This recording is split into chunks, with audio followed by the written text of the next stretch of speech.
Bonjour. Aujourd'hui, c'est une vidéo très spéciale, une vidéo bien vivante, puisque j'ai invité chez moi un abonné de longue date. D'ailleurs, ça fait depuis combien de temps que tu me suis? Ça fait depuis 2013, depuis ta vidéo sur la GameCube. Comme je l'ai fait pour la 360, que diriez-vous de mon top 10 de mes jeux préférés, ce coup-ci sur la GameCube? Et en plus, en 2013, j'avais déjà ce décor-là, et tu le découvres pour la première fois. Ouais. Et du coup, ça fait impressionnant, du coup. Ça, on n'a pas la même vision ici que dans les vidéos. Parce que t'avais pas cette impression de grandeur déjà pour commencer, je pense. Ouais. C'est ça. Et si on parle de GameCube justement, parce que c'est ta console préférée, j'imagine. Non, j'ai pas encore réfléchi à une console préférée, mais c'est une console que j'adore. Ouais. D'accord. J'apprécie. Ça n'a pas été ta première console de tous les temps? La première console que j'ai eue, c'est la Nintendo DS. Je suis assez jeune, et avec Mario Kart DS. D'accord. Et en console de salon?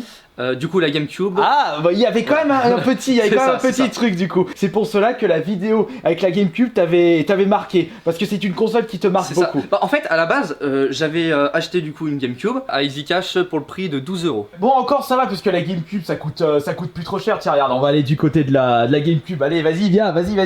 Vas-y, découvre ma collection en détail. Si je démarre la GameCube là, tu choisirais quel jeu?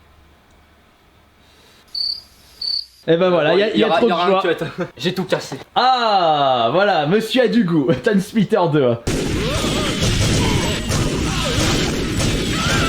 J'ai découvert ça assez récemment. C'est un ami qui m'a parlé de ça parce que c'était, il me semble, des mêmes développeurs que GoldenEye, un jeu que j'apprécie aussi. Mais non, pourtant GoldenEye c'est Rare. Ce sont pas des anciens de Rare qui sont allés chez Justement, Free c'est ça. Radical. Voilà, C'est ça. D'ailleurs, comme je l'ai invité chez moi, eh ben, j'ai préparé le plat de l'enfer. Regardez, une bonne sauce tomate.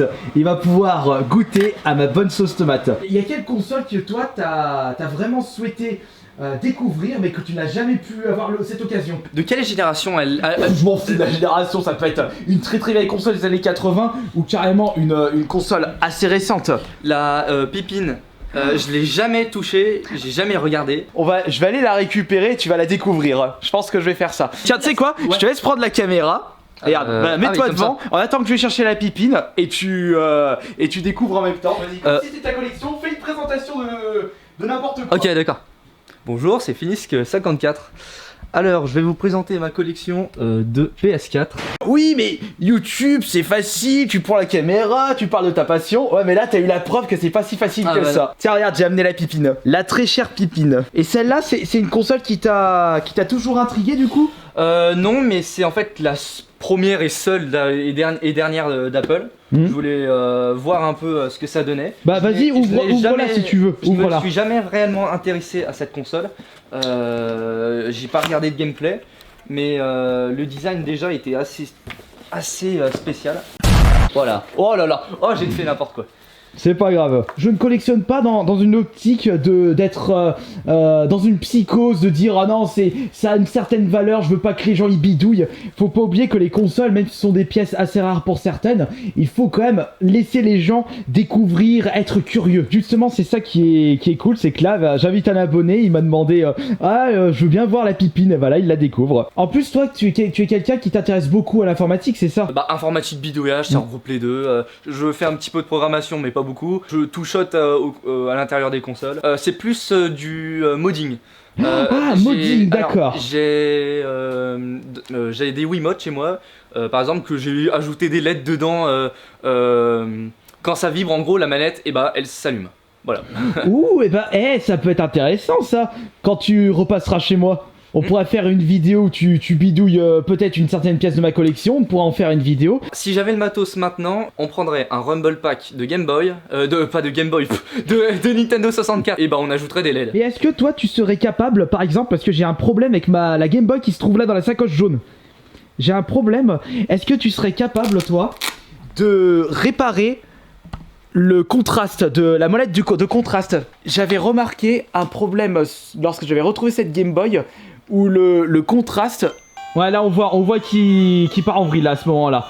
Est-ce que tu penses que tu serais capable de réparer ceci? Alors à mon avis, si je me trompe pas, j'ai jamais bidouillé de Game Boy, mais je pense que ça devrait être un problème au niveau du potentiomètre. C'est à l'endroit où il y a la molette. peut-être du coup pour une prochaine vidéo quand tu repasseras, un abonné tente de réparer ma Game Boy. Oh, bah pourquoi pas bah, ça franchement ça peut être pas mal parce que tu m'avais dit que tu avais déjà réparé des consoles auparavant. Franchement ce que j'ai fait c'est très classique. Oui mais après on se dit c'est tellement classique, il y a certaines personnes qui n'y arrivent pas, bah moi j'en fais partie. Hein. J'ai tenté de réparer une PS3 mais ça n'a pas été un d'ailleurs cette Game Boy l'écran a été changé. Oui oui exact. L'écran a été changé, ça se voit, enfin ça se ressent parce que moi aussi j'ai changé un écran et dessous en fait il y a de l'alcool, il y a de la colle qui ressort un petit peu et là je sens un léger relief. Du coup on la branche pas, de toute façon franchement ça sert à rien parce que le branchement tu découvres pas grand chose en allumant la console.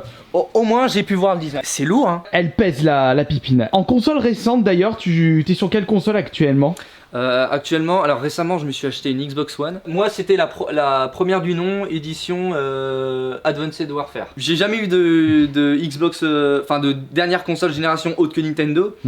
Et bah tiens, pourquoi pas découvrir le Game Pass parce que c'est une offre tout à fait intéressante je trouve. Et du coup actuellement je suis sur Rare Replay donc pour découvrir notamment ton fameux... T'as dû voir la vidéo justement. Oui, notamment du coup ton fameux... Conquer Bad Fury. Il y a l'espèce de banjo qui a été jugé bof sur Xbox 360. Alors c'est le Not Bolt, ça avec un espèce de jeu de voiture. Voilà, et ça m'intrigue, j'ai envie de découvrir ça.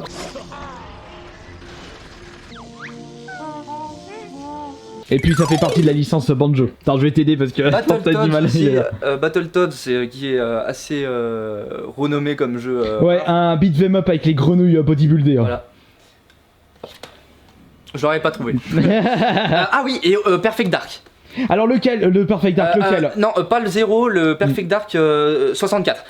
Et d'ailleurs, ils ont repris des éléments du jeu GoldenEye, notamment le son de la porte ou d'autres éléments sonores. Mais c'est vrai que le Perfect Dark il a moins bien marché que le GoldenEye, mais c'est GoldenEye qui a vraiment buzzé sur la 64. Et puis aussi il y avait la licence James Bond. J'aimerais bien jouer aux grosses licences pour plus découvrir et GTA 5 je n'y ai toujours pas joué. Bah c'est pas grave, après l'avantage de GTA c'est que c'est un jeu qui s'est tellement vendu que tu peux le trouver facilement. Je sais même pas s'il est dans le Game Pass. Si, ils l'ont ajouté récemment début 2020 il me semble. D'accord. Mais alors, et la PS4 alors, et la Switch, Oui, bah j'ai la Nintendo Switch, elle est dans mon sac d'ailleurs. D'ailleurs intéressant, vas-y. Du coup, t'es sur quel jeu actuellement sur la Switch? Au dernier Pokémon, mais il m'a pas plu tant que ça. C'est vrai? Ouais, c'est devenu vraiment... On est trop tiré par la main. C'est ça que je reproche en tout cas à ce Pokémon là. D'accord, tu veux dire par là que c'est beaucoup trop... c'est pas assez difficile du coup. Ouais, du coup ouais, c'est ça. Non, je rigole. Non mais le jeu de golf. Tu me sens le plus dopé de ma collection. C'est quoi ça? Mais regarde. J'ai acheté un jeu de poker aussi sur l'eShop, mais c'était daubé. Ah, c'était peut-être celui-là. Ah bah voilà, allez, un petit peu plus. J'avais commencé à y jouer sur Wii U dernièrement. Et il y a le Bayonetta 3 qui va aussi sortir. Je suis même pas au courant qu'il va y avoir un 3 moi. Il y en a un 3 oui, et on se demandait du coup où ça en était le développement. Et dernièrement ils nous ont répondu tout va bien, voilà. Ah d'accord, ok. Un message du genre. Tu nous as dit juste avant que c'est la DS ta première console, mais t'as joué à quel jeu sur la DS? Bah regarde sur ma collection. Alors peut-être qu'il y a des jeux que je possède qui t'ont vraiment marqué sur la DS. Voilà, juste là, vas-y. Comment s'y retrouver? Bah dis-moi, dis-moi si ça se trouve je l'ai pas le jeu. Donc Mario Kart DS. Non, c'est Mario Party. Je sais même pas si je l'ai Mario Kart. Si je dois la voir Mario Kart DS. Là, ça c'est Mario Party. Je fais tout tomber. Ouais, vas-y, fous le bordel ton petit air. Mario Kart DS qui est du coup m'a fait découvrir la licence Mario Kart. Mario Party DS, je l'ai poncé ce jeu, vraiment, même les petits mini-jeux défis. As-tu fait les Ace Attorney par exemple? Non, je l'ai pas fait, et je sais qu'il faut aussi que je découvre. Par contre, j'ai fait Professeur Layton. Ah ouais, mais les Layton sont quand même plus populaires que les Ace Attorney aussi. Ce jeu aussi évidemment, qui a marqué... je suis pas le seul à être marqué par ce jeu. Ce qui est cool, c'est qu'il y en a beaucoup qui ont été marqués sur la 64. Et ceux qui n'ont pas pu le découvrir à l'époque, ils l'ont pu jouer sur la version DS. Comme moi je suis la génération 2000 du coup j'ai pu découvrir sur 64. Sur DS. La Wii U, il faut... Enfin j'ai acheté très peu de jeux sur Wii U. Il y en avait qui me tentaient bien. Ah, c'était mon premier jeu Wii U. Ouais, et il est bien. Il est bien, ouais. J'ai vu qu'il était ressorti sur PC, mais je voulais pas y jouer sur PC parce que le gamepad, c'était vraiment l'intérêt du gameplay asymétrique. Voilà. Du coup, il faut que je me le fasse celui-là. On peut rester pendant des heures à discuter par rapport à la collection, par rapport à ce que ton expérience et ce que tu fais par rapport aux jeux vidéo. Et j'espère que de votre côté, ça vous a fait plaisir un petit peu de vivant sur ma chaîne YouTube avec justement des invitations d'abonnés. D'ailleurs, je te remercie beaucoup. Je te remercie à toi. Et d'ailleurs, on le remercie beaucoup d'être présent sur cette vidéo. Et peut-être que l'on se reverra plus tard, si vous êtes d'accord bien entendu, pour une prochaine vidéo où tu vas peut-être tenter de réparer ma Game Boy ou alors tu montreras tes petites créations avec justement des manettes de jeux vidéo et ce Rumble Pack lumineux. Ça sera avec plaisir. On remercie beaucoup Félix. Ciao.